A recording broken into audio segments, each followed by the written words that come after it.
I'm about to get hit by Hurricane Milton. Contractors and roofers, if you're good at writing estimates but you're tired of giving them away for free, listen up. It's day 283 on my trek to make $500,000 this year, living out of the back of my van. And so far this year, I've made $265,809.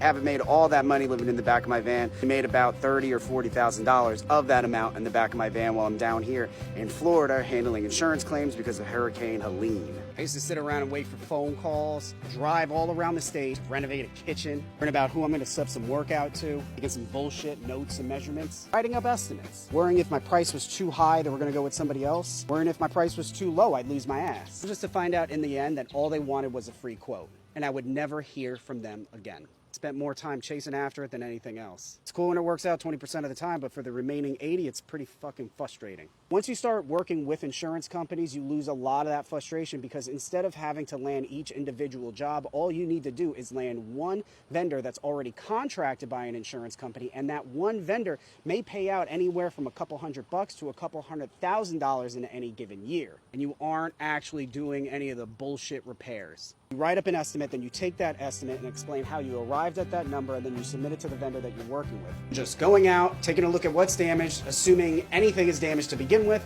and using software to determine a price to repair it. I may write an estimate to fix a roof or to repair some water damage in a kitchen for $5,000, and in a few weeks, I'll usually get paid something like $300. And rather than accidentally smashing these man fingers with a hammer, I'm sitting in a Starbucks shooting sexy eyes to the baristas.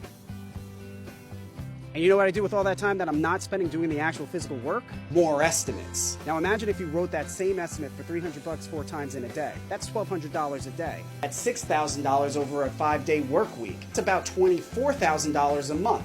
That's about $288,000 a year. Assuming you don't know how to avoid taxes, cut it in half for taxes and expenses, and you're walking away with $144,000 in your back pocket. So if you want to learn more about what it's like to be a freelance claims adjuster like me, give me some love down in the comments. Claim Daddy out.